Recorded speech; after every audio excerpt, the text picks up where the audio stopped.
April 1945. A muddy German village still smoking from artillery fire. When Sergeant Murphy's squad pushed through the rubble, their rifles raised, they expected Wehrmacht soldiers. Instead, they found boys. 13, 14, 15 years old, drowning in oversized uniforms, their hands shaking as they gripped weapons too heavy for their frames. These weren't hardened troops. These were somebody's sons. Murphy had been trained to shoot the enemy, not to see the terror in a child's eyes. But when one boy named Hans froze on top of a landmine screaming Nazi slogans while tears streamed down his face, Murphy made a choice that would haunt him forever.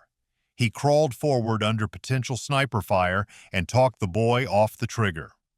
Because in that moment, Murphy didn't see a soldier of the Third Reich. He saw what propaganda does to children who never had a choice. But before we dive in, if you want to hear more incredible untold stories from history, hit that subscribe button and let me know in the comments what city you're watching from. It's fascinating to see how far these stories travel. The rain had turned the village road into a river of mud that sucked at their boots with every step. Sergeant James Murphy moved forward with his squad, rifle raised, eyes scanning the shattered windows of buildings that leaned like broken teeth against the gray April sky. The artillery had stopped an hour ago, leaving behind that terrible ringing silence that meant someone was still out there waiting. Behind him, Corporal Novak muttered something in Czech that probably wasn't a prayer, and Private Miller kept his medic bag close, ready for whatever they'd find around the next corner. Murphy raised his fist. The squad froze. Ahead, movement in the rubble. Shapes emerged from behind a collapsed stone wall, and Murphy's finger found the trigger guard. Then his breath caught in his throat. They weren't men. They were boys. The first one couldn't have been more than 14, swimming in a Wehrmacht tunic that hung past his knees. Behind him, 5 others stumbled forward, their faces pale as chalk, their hands gripping Panzerfausts that wobbled with the weight. One boy's helmet kept sliding down over his eyes. Another had tears streaming through the dirt on his cheeks. These were children dressed as soldiers, and Murphy felt something twist hard in his chest because he taught 5th grade before the war, and these boys could have sat in his classroom. "Hold fire," Murphy called out, his voice steady even though his heart was hammering. "Hold fire." The boys stopped. For a long moment, nobody moved. Rain pattered against steel helmets and broken roof tiles. Then one of the German boys dropped his weapon and raised his hands, his whole body shaking. Another followed, then another. They were surrendering, these children who'd been sent to stop the American advance with weapons they barely knew how to carry. But one boy didn't drop. His Panzerfaust. He stood rigid at the front, shouting something in German that echoed off the ruined buildings. His voice cracked with the effort of sounding brave, and Murphy could see the tendons standing out in his thin neck. "That's Hans," Novak said quietly, moving up beside Murphy. "He's telling them they're cowards, saying they'll be executed as traitors."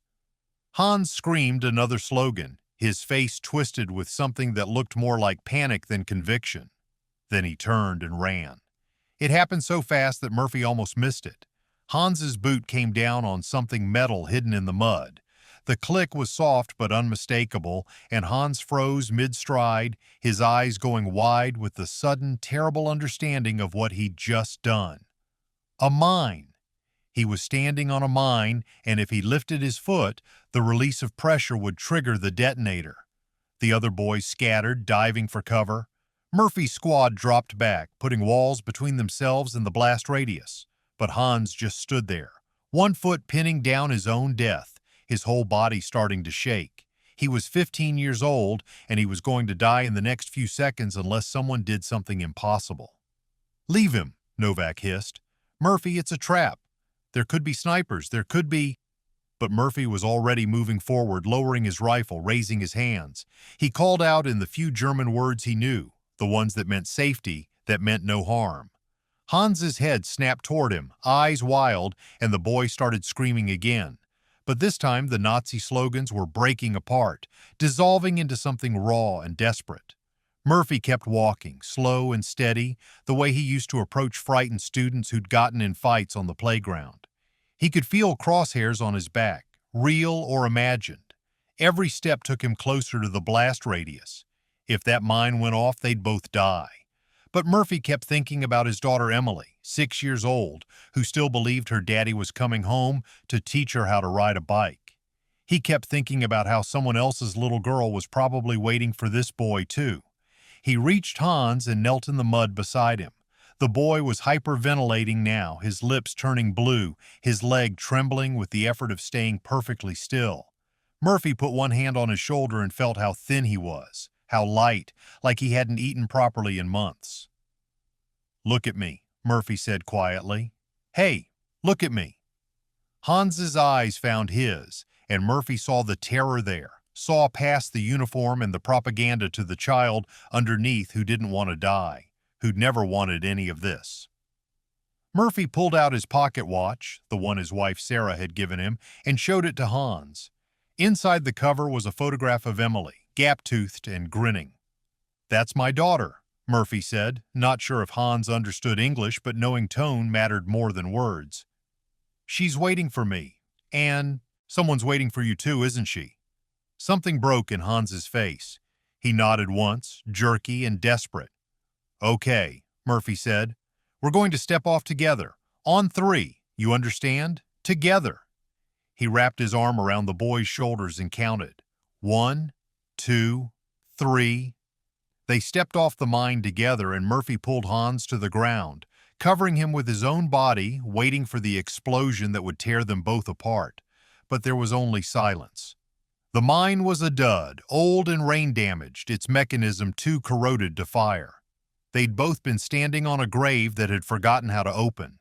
Hans collapsed against Murphy, and the sound that came out of him wasn't battle cry or slogan.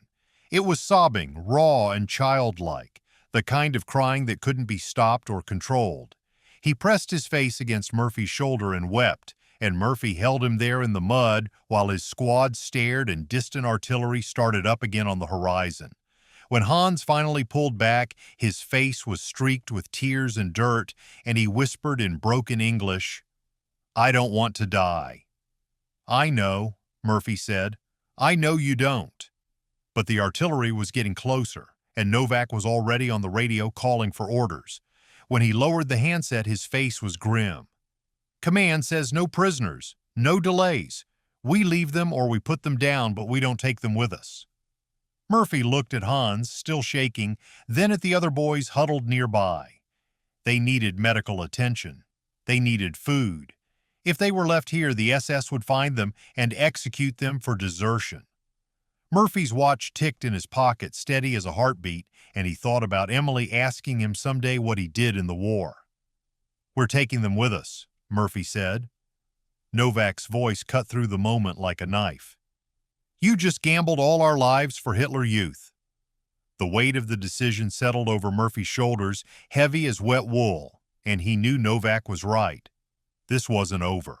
It was just beginning. They fell back to a farmhouse that had somehow survived the shelling, though its roof sagged and one wall had collapsed inward like a broken ribcage. Murphy posted guards while the rest of the squad herded the German boys inside, away from the rain and the artillery that kept rumbling in the distance like an approaching storm. The boys moved in a tight cluster, staying close to each other, their eyes darting to every shadow and doorway as if expecting betrayal at any moment. Hans refused to sit. He stood rigid near the cold fireplace, his jaw clenched, his hands balled into fists at his sides. When Miller approached with bandages for the scrapes on his palms from the mine incident, Hans jerked away and spat something in German that made the younger boys flinch. Murphy didn't need a translation to understand the venom in it. The boy was clinging to his anger like a life raft, because the alternative was drowning in everything else he was feeling. Murphy knelt by his pack and pulled out a tin of sea rations. He opened it slowly, methodically, and set it on the floor between himself and Hans. Then he waited. The smell of processed meat and beans filled the cold room. One of the younger German boys stared at the food with naked hunger, but none of them moved. They'd been trained that accepting anything from the enemy was collaboration, punishable by death. Hans looked at the tin, then at Murphy, his eyes hard with suspicion. Murphy pulled out his wallet and carefully extracted the photograph of Emily, the one that wasn't in his pocket watch. He held it out where Hans could see. His daughter smiled up from the creased image, holding a dandelion she'd picked, her summer dress bright against the grass of their Pennsylvania backyard. "That's Emily," Murphy said quietly. "She's 6, loves baseball and hates carrots, writes me letters I keep in my helmet." Hans stared at the photograph for a long moment. Something shifted in his face, just barely, like ice beginning to crack. When he spoke, his English was hesitant but clear. "They told us Americans torture prisoners, that you kill children and laugh." Murphy met his eyes. "Do you feel tortured?" Silence filled the farmhouse, broken only by the drip of rain through the damaged roof.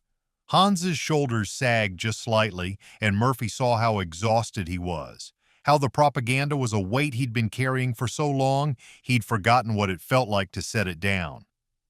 "Is your little girl safe?" Hans whispered. Murphy nodded. "Back home in Pennsylvania, far from all this." Hans's face crumpled for just a second before he caught himself. "I don't know if mine is." The words came out broken, and suddenly Hans wasn't a Hitler Youth Squad leader anymore. He was just a 15-year-old boy who was terrified for his sister.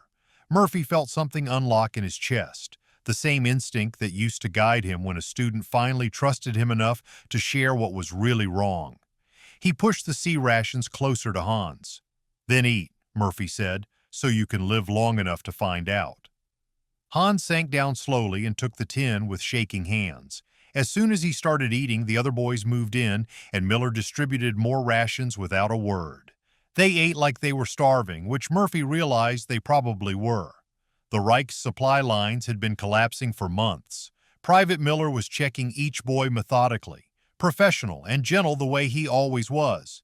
When he reached the smallest one, a thin kid with oversized glasses held together with wire, Miller paused.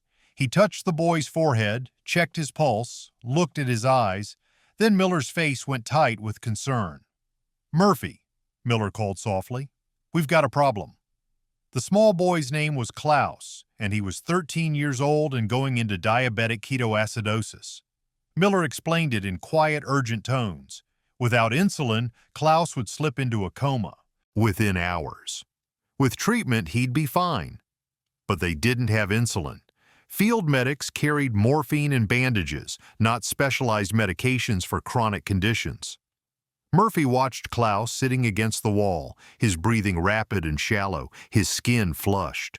The boy was trying so hard to look strong, to not be a burden, and it reminded Murphy of the kids in his classroom who came to school sick because they didn't want to miss a test or let their team down. Klaus pulled a battered math textbook from his pack and opened it, squinting at the pages as if studying could somehow hold back what was happening to his body. Hans moved to Klaus's side and put a hand on his shoulder. The gesture was protective, almost parental, and Murphy understood then that Hans had been looking after these boys, trying to keep them alive in a war that wanted to consume them all. Hans looked up at Murphy with something raw and desperate in his eyes. "He has no one," Hans said. "His family died in Dresden." "Please." Murphy stood and walked to the corner where Novak was checking ammunition. The corporal looked up and Murphy could see he already knew what was coming. Novak's jaw was set, his eyes hard, but there was something else there too. Something that looked like pain. "I need to radio for insulin," Murphy said. Novak shook his head. "You know what they'll say." "I have to try." The radio crackled with static when Murphy made the call. He explained the situation to the officer on the other end, kept his voice calm and professional, laid out exactly what they needed. The response came back cold and immediate. No supplies for enemy combatants. Resources were stretched too thin. Orders were to continue the advance. The line went dead. Murphy stood there holding the silent handset, feeling the weight of that refusal settle into his bones. Across the room, Klaus coughed weakly, and Miller wet a cloth to put on his forehead, doing what little he could with what he had. Hans watched it all with the expression of someone who'd learned too young that the world was cruel and arbitrary, that children died while adults argued about regulations and supply chains. Novak was watching Murphy's face. "Don't," he said quietly. Whatever you're thinking, don't. But Murphy was already thinking it. There was an Allied medical depot 2 miles east captured from the Germans 3 days ago. It would have supplies. It would have insulin. And if Murphy went through proper channels, Klaus would be dead before the paperwork cleared. Sometimes following the rules meant watching someone die when you had the power to save them. Murphy had been a teacher long enough to know that some lessons couldn't be taught, only lived. He looked at Hans, at Klaus, at the other boys who were watching him with the wary hope of people who'd stopped believing in rescue. Then he looked at his own men, good soldiers who'd followed him this far and trusted him to make the hard calls. Novak's warning hung in the air between them, but Murphy's daughter's voice was louder, asking him someday what kind of man he'd been when it mattered most. Murphy checked his pocket watch, then snapped it closed. Miller, stay with Klaus. Keep him stable. Novak, you're with me. We're going to get that insulin. Novak closed his eyes briefly, and when he opened them again, there was resignation there, and maybe something else, maybe respect. You're going rogue for Hitler Youth. I'm going to save a 13-year-old kid, Murphy said. There's a difference. Hans stood up, his voice stronger now. Take me with you, I can help. I know the area, and I need to prove I'm not lying to you. Murphy studied the boy's face and saw the desperate need there to be useful, to matter, to somehow balance the scales of what he'd done and what had been done to him. It was a terrible risk, but then again, everything about this day had been... Get your coat, Murphy said. They moved through the darkness like ghosts, 3 figures slipping between the shadows of broken buildings and burned-out vehicles. Murphy led, with Novak covering their rear and Hans between them, the boy's knowledge of the terrain proving more valuable than Murphy had dared hope. Hans knew which streets had been mined, which cellars offered safe passage, which paths the German patrols had used before the Americans pushed through. He moved with the careful precision of someone who'd learned that one wrong step could end everything. The medical depot sat on the eastern edge of what used to be a market square, a squat concrete building that had survived the shelling because it was built low and solid. 2 board sentries stood guard at the entrance, smoking cigarettes and stamping their feet against the cold. Murphy watched them from the cover of a collapsed storefront, calculating angles and timing. They'd have maybe 3 minutes once they got inside before someone noticed the breach. Hans touched Murphy's arm and pointed to a narrow alley that ran behind the depot. He delivered messages there once before the Americans came, back when it was a German supply station. There was a cellar entrance, he whispered, used for deliveries. It might still be unlocked. It was the kind of detail only a local would know, and Murphy felt a flicker of gratitude for the risk Hans was taking by helping them. They circled around through the rubble, moving low and quiet. The cellar door was where Hans said it would be, half hidden behind empty ammunition crates. Murphy tried the handle and felt it give. They slipped inside, into darkness that smelled of antiseptic and damp concrete. Novak clicked on a shielded flashlight, and the beam swept across stacks of medical supplies, crates marked with red crosses, shelves lined with bottles and boxes. Murphy moved quickly, reading labels in the dim light, searching for insulin. Behind him, he could hear Hans's breathing, quick and nervous, and Novak's steady presence at the door. The boy was trembling again, and Murphy realized that being here, stealing from the very system that had shaped his entire worldview, was its own kind of terror. Hans was choosing mercy over loyalty, and that choice could cost him everything if they were caught. Then Murphy found it. Small vials of insulin packed in ice that had long since melted but kept in a cooler that had preserved them. He grabbed what they needed, stuffing vials carefully into his pack. Novak hissed a warning from the doorway. Footsteps above, someone walking across the floor of the depot. They froze, barely breathing, while boots creaked overhead and a voice called out something about checking the inventory. In the silence, Hans started to speak, so quietly Murphy almost missed it. The words came out in a rush, like something that had been building pressure for months and finally found a crack to escape through.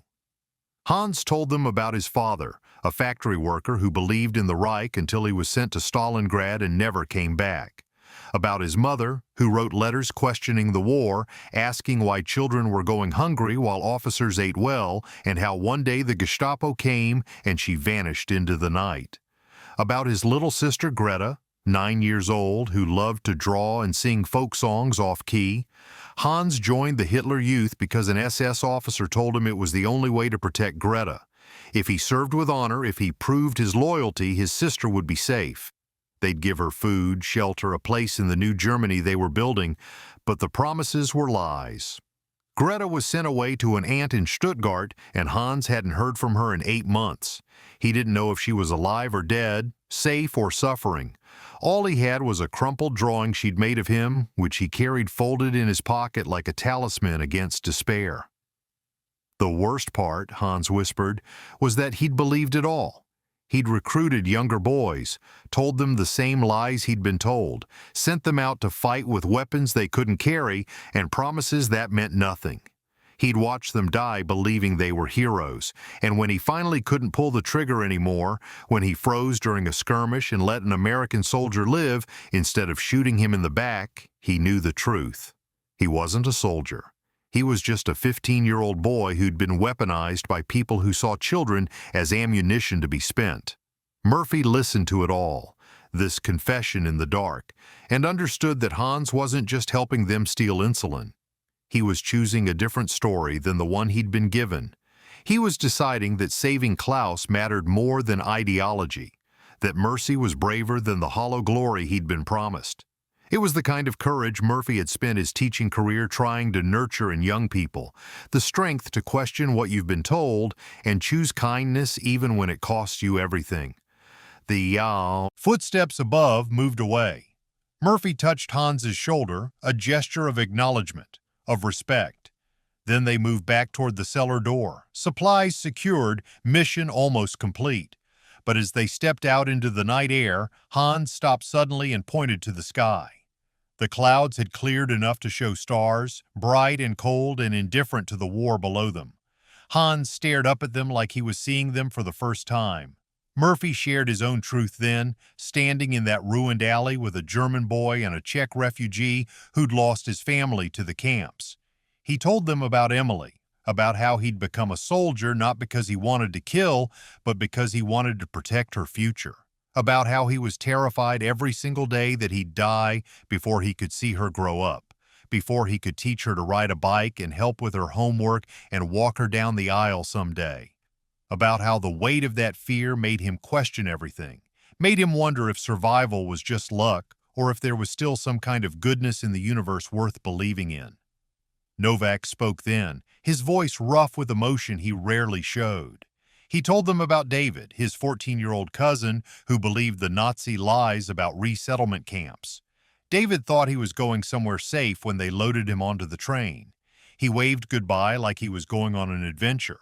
Novak never saw him again, and standing here now with Hans, Novak had to decide whether revenge mattered more than grace, whether the boy in front of him was the enemy or just another victim of the same system that murdered David. They got back to the farmhouse just before dawn, exhausted and cold, but carrying what they needed. Miller had kept Klaus stable through the night, and when he saw the insulin, relief washed over his face like sunrise. He prepared the injection with steady hands while the other boys watched, silent and wondering.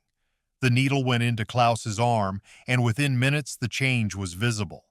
Color returned to his face. His breathing steadied. He was going to live. Klaus tried to thank them, but his voice was too weak, so he just nodded and smiled, gap-toothed and genuine. Hans sat beside him, one hand on the younger boy's shoulder, and Murphy saw tears tracking down Hans's face in the early morning light. They were tears of relief, of gratitude, of something breaking open that had been locked away too long. For a moment, the war felt very far away.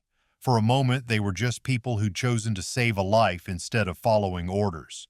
One of the boys pulled out a harmonica and started to play, tentative at first, then stronger.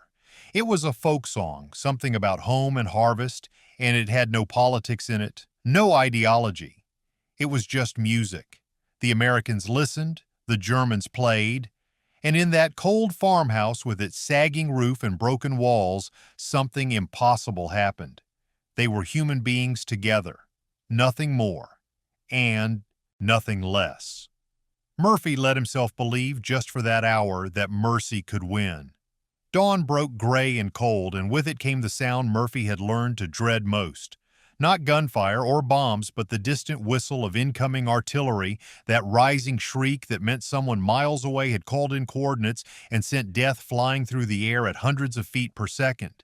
He was on his feet instantly, shouting for everyone to take cover, but the whistle was already too close, already screaming down on top of them.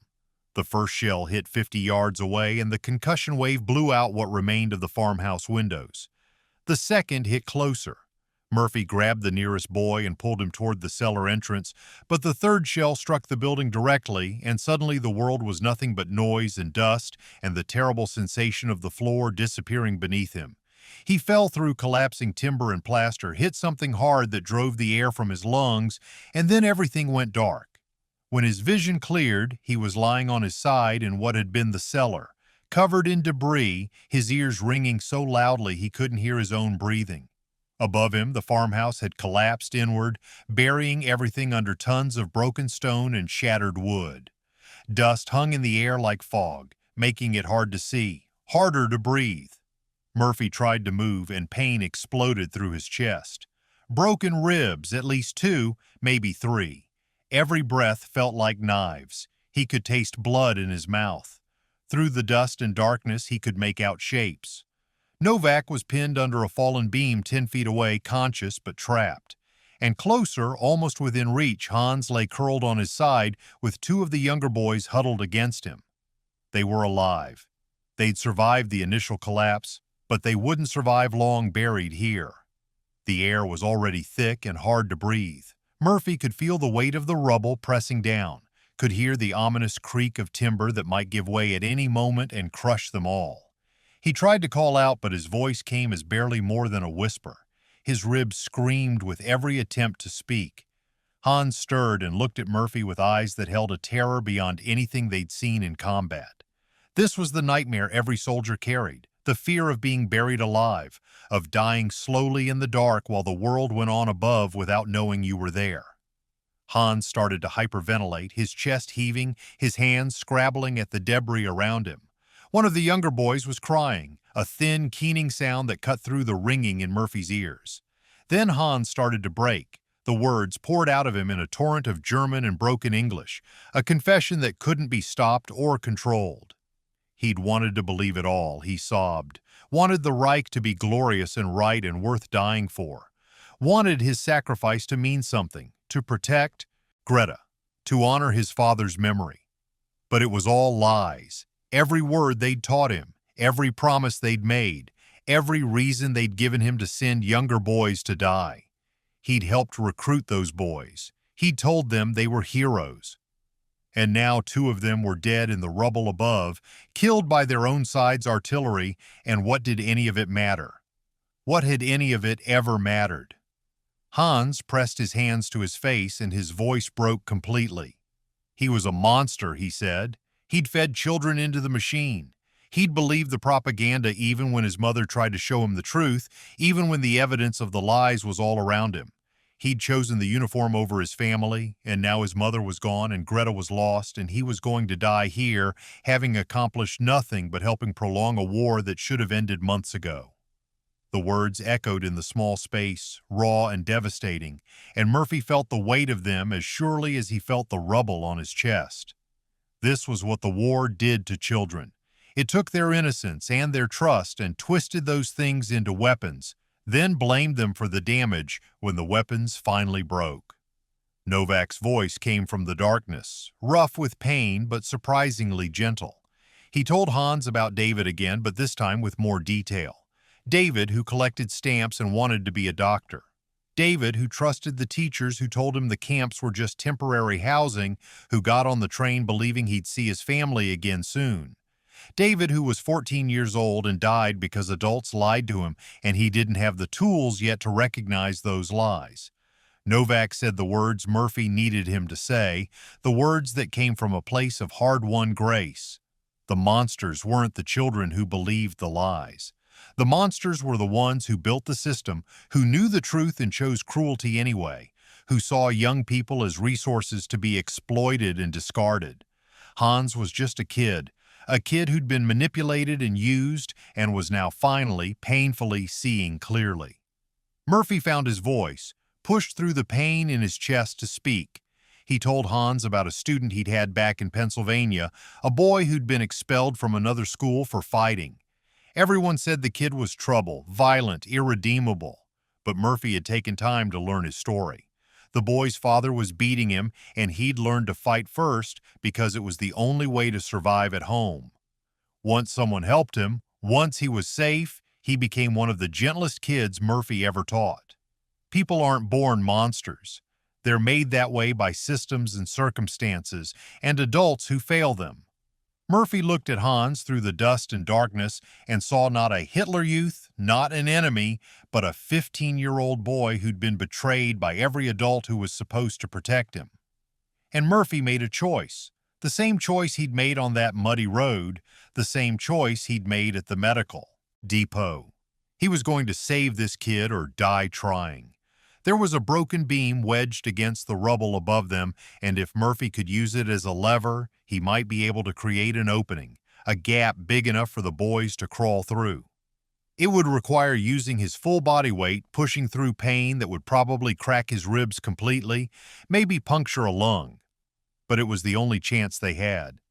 Murphy dragged himself to the beam, positioned himself beneath it, and looked back at Hans one more time. He told the boy that if he wanted to stop being what the Reich had made him, then he needed to live. Live and tell the truth. Live and find Greta. Live and become the man his mother believed he could be before they took her away. Then Murphy pushed. The pain was immediate and absolute, a white-hot agony that shot through his entire body. He felt something tear in his chest, felt warmth that meant blood, but he kept pushing. The beam shifted. Debris began to fall away. A crack of gray daylight appeared above them, thin as a knife blade but growing wider. Hans was shouting now, not in panic but in desperate encouragement. He grabbed the younger boys and started pushing them toward the opening. Murphy's vision was going dark at the edges, his strength failing, but he held the beam in place. He held it while Hans lifted the first boy through, held it while the second boy scrambled up.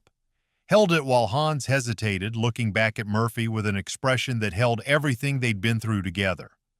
Murphy's voice was barely a whisper. He told Hans to go, to live, to remember.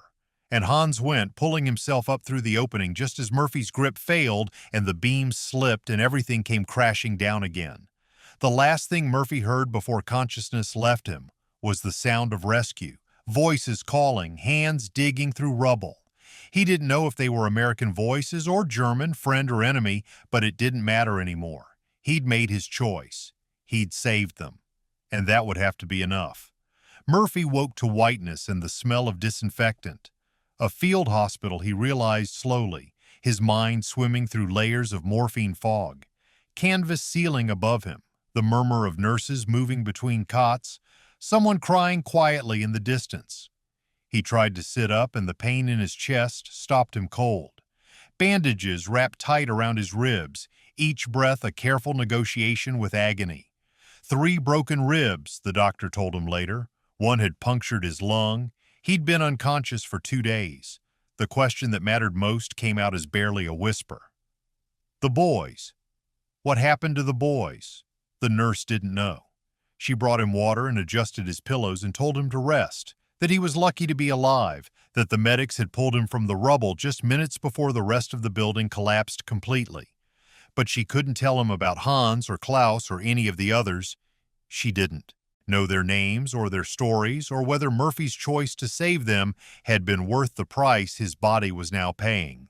For 3 days, Murphy lay in that cot and wondered if he'd failed. If the boys had survived the collapse only to be captured by SS patrols and executed as deserters. If Klaus's insulin had been lost in the rubble and he'd died anyway. If Hans had made it to safety only to be thrown into a prisoner of war camp where his Hitler Youth uniform would mark him as beyond redemption. The not knowing was worse than the pain. a weight that pressed on Murphy's chest heavier than any debris. Then Novak appeared beside his cot, walking with a cane, his left leg in a cast but his eyes clearer than Murphy had seen them in months. He pulled up a chair and sat down heavily, and for a long moment neither of them spoke. Finally, Novak reached into his jacket and pulled out an envelope, worn and creased like it had been carried in a pocket for days. Novak had written Murphy a letter while he was unconscious, he explained, because there were things that needed to be said, and Novak wasn't sure Murphy would wake up to hear them.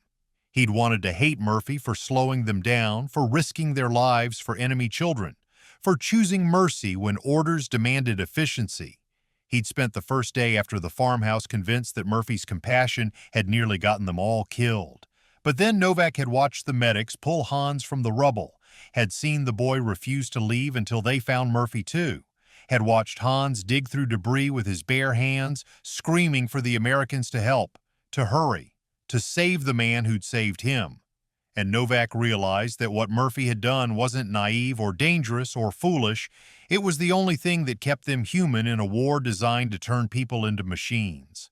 Novak's voice went quiet as he told Murphy the rest. He'd seen the uniform when he looked at Hans, had seen the swastika and the Hitler Youth insignia, and thought of David. But Murphy had seen the child underneath.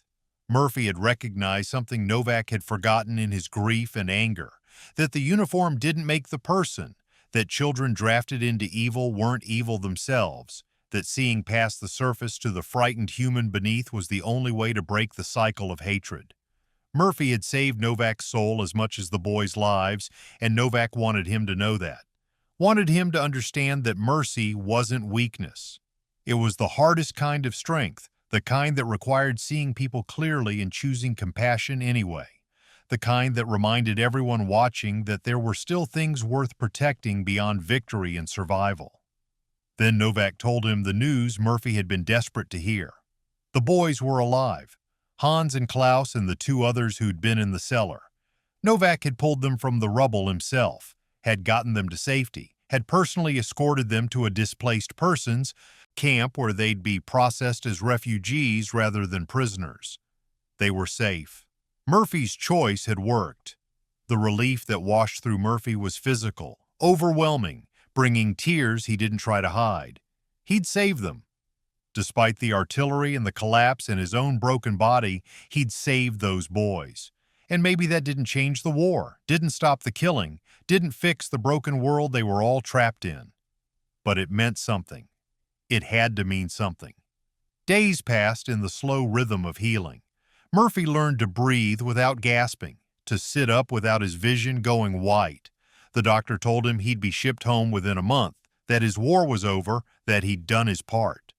Murphy thought about Pennsylvania and Emily and Sarah, about teaching 5th grade again, about whether he could ever explain what he'd seen and done and chosen.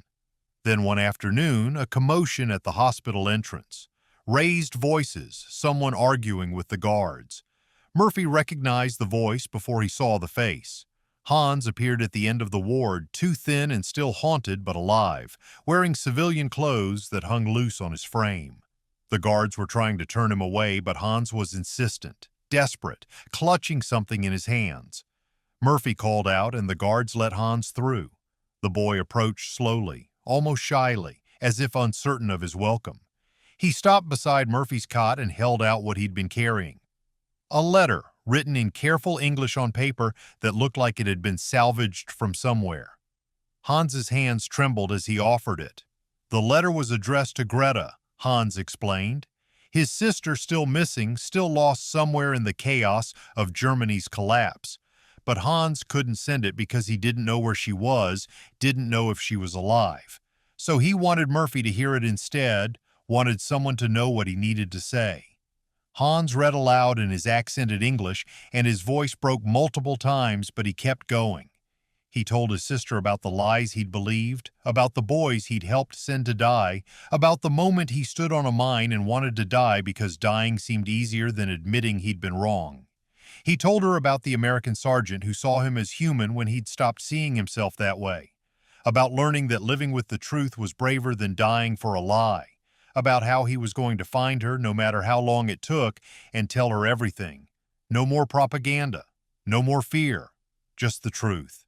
When Hans finished reading, he looked at Murphy with eyes that held a fragile, desperate hope. He asked the question Murphy had been asking himself. Why? Why did you save us? Murphy thought about Emily, about all the children in the world who deserved adults willing to see them clearly and protect them fiercely. He thought about his classroom back in Pennsylvania, about every student who'd ever trusted him to tell them the truth and treat them with dignity. He gave Hans the only answer that mattered.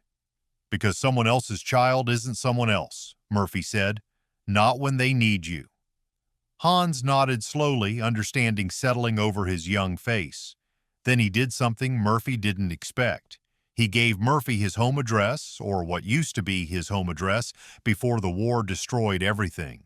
He asked Murphy to write to him, to let him know when he got back to America, to stay connected across the ocean and the years, because Hans needed to remember that mercy was real, that grace existed, that one person's choice to see clearly could change everything.